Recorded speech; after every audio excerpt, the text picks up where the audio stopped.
Innal hamdalillah nahmaduhu wa nasta'inuhu wa nastaghfiruh wa na'udzu billahi min shururi anfusina wa min sayyiati a'malina.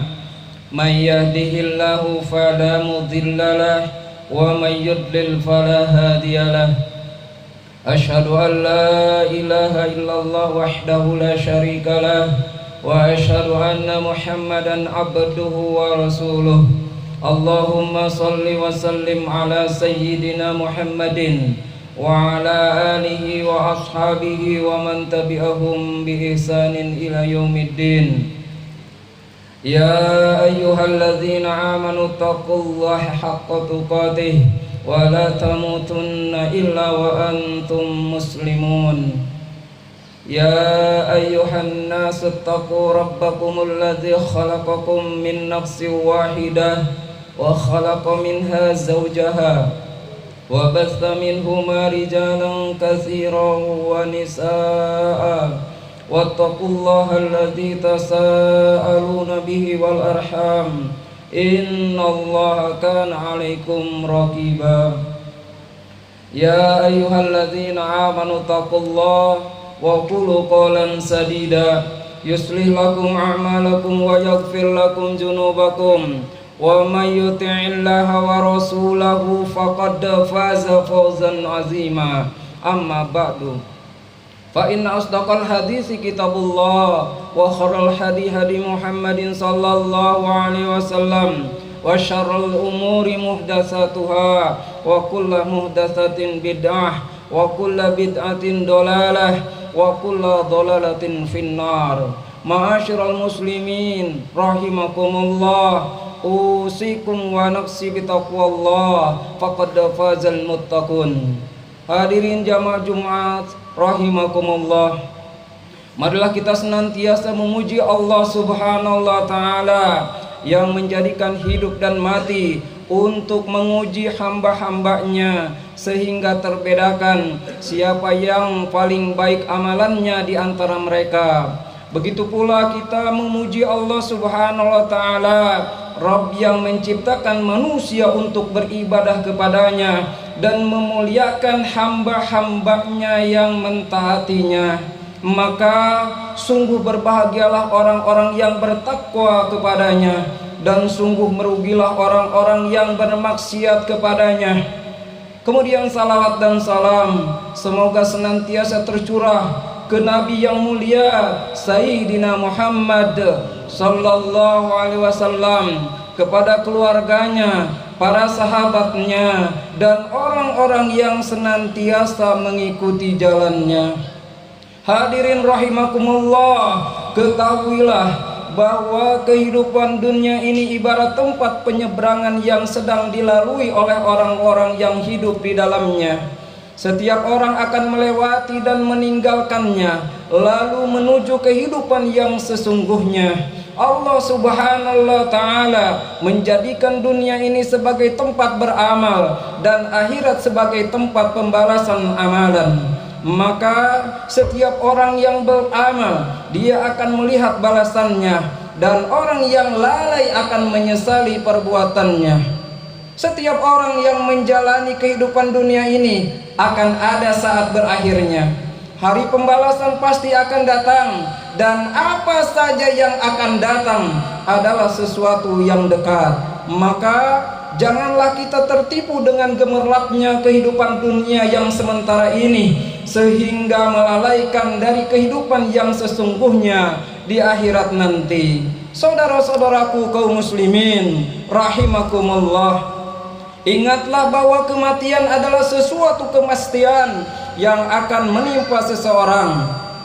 Kematian akan memisahkan dirinya dari keluarga, harta, serta tempat tinggalnya. Allah Subhanahu wa taala telah memberitakan melalui firman-Nya bahwa di antara manusia ada yang akan mendapatkan pertolongan dan mendapatkan kabar gembira pada saat kematiannya, serta ada pula yang merasakan ketakutan yang luar biasa. Allah Subhanahu wa taala menyebutkan keadaan orang-orang yang bahagia saat kematiannya di dalam firman-Nya. A'udzubillahi minasyaitonirrajim. tatanazzalu alaihimul malaikatu alla takhafu wa la tahzanu wa abshiru bil jannati allati kuntum tu'adun nahnu awliyaukum fil hayatid dunya wa fil akhirah walakum fiha ma tastahi anfusukum walakum fiha ma tad'un. Malaikat akan turun kepada mereka dengan mengatakan,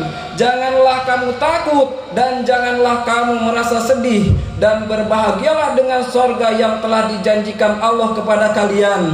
Kami adalah penolong-penolong kalian dalam kehidupan dunia dan akhirat. Di dalamnya yaitu sorga, kalian akan memperoleh apa yang kalian inginkan dan memperoleh pula di dalamnya apa yang kalian minta. Quran surat Fussilat ayat 30 dan 31.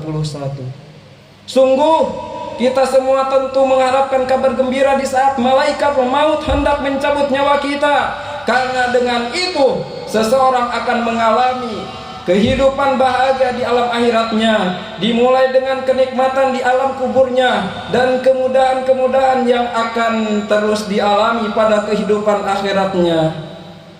Keutamaan yang Allah Subhanahu wa Ta'ala karuniakan ini akan dirasakan oleh orang-orang yang menyerahkan dirinya kepada Allah Subhanahu wa Ta'ala sehingga menerima dan menjalankan syariatnya, yaitu orang-orang yang senantiasa ikhlas dalam beribadah kepadanya dan mengikuti jalan Rasulullah Sallallahu Alaihi Wasallam dan para ulama yang mengikuti jejaknya. Adapun orang-orang yang menyerahkan dirinya kepada selain Allah Subhanahu wa Ta'ala sehingga beribadah kepada selainnya dan menyelisihi jalannya Rasulullah Sallallahu Alaihi Wasallam serta jalan para ulama yang mengikutinya, maka dia akan merasakan siksa yang sangat pedih, dimulai dari saat kematiannya dan begitu pula ketika berada di alam kuburnya serta kejadian-kejadian berikutnya. Jamaah Jum'ah rahimakumullah, ketahuilah bahwa kehidupan dunia ini akan berakhir dan akan datang saatnya hari kebangkitan. Seluruh manusia sejak yang pertama kali diciptakan hingga yang terakhir kali diciptakan akan dibangkitkan dari alam kuburnya serta akan dikumpulkan di padang mahsyar. Selanjutnya kehidupan akhirat akan berujung pada dua tempat tinggal yang sesungguhnya, yaitu sorga atau neraka. Maka di antara manusia, sebagaimana disebutkan di dalam firman-Nya, akan menjadi penduduk sorga, dan dikatakan kepada mereka, kulu washrabu hani'am bima aslaftum fil ayyamil khaliyah.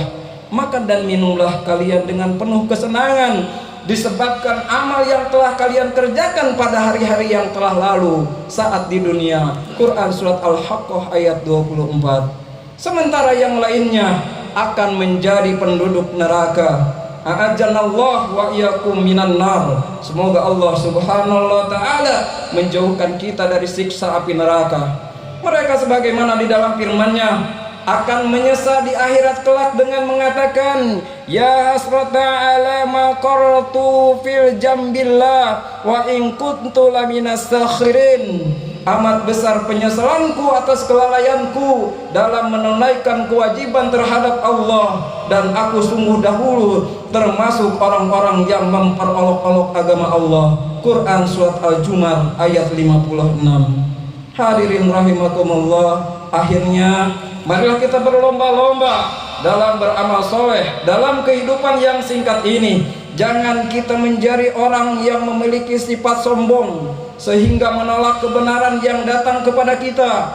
Begitu pula janganlah kita menjadi orang-orang yang mendahulukan dunia dan mengikuti hawa nafsunya sehingga berani berbicara dan mengamalkan agama tanpa bimbingan para ulama. Sungguh Allah Subhanahu wa Ta'ala telah menyebutkan di dalam firman-Nya, fa amma man tagha wa atharal hayatad dunya fa inna jahima hiyal ma'wa wa amma man khafa maqama rabbih wa nahan nafsa 'anil hawa fa innal jannata hiyal ma'wa. Adapun orang-orang yang melampaui batas dan lebih mengutamakan kehidupan dunia, maka sesungguhnya nerakalah tempat tinggalnya. Dan adapun orang-orang yang takut kepada kebesaran Rabb-Nya dan menahan diri dari keinginan hawa nafsunya, maka sesungguhnya sorgalah tempat tinggalnya. Quran surat An-Najiat ayat 37 sampai 41. Mudah-mudahan Allah Subhanahu wa taala menjadikan kita sebagai hamba-hambanya yang beruntung sehingga mendapatkan surganya dan diselamatkan dari siksa api neraka. Barakallahu li wa lakum fil Qur'anil azim wa nafani wa iyyakum bil ayati wa zikril hakim innahu huwal ghafurur rahim. اللهم صل على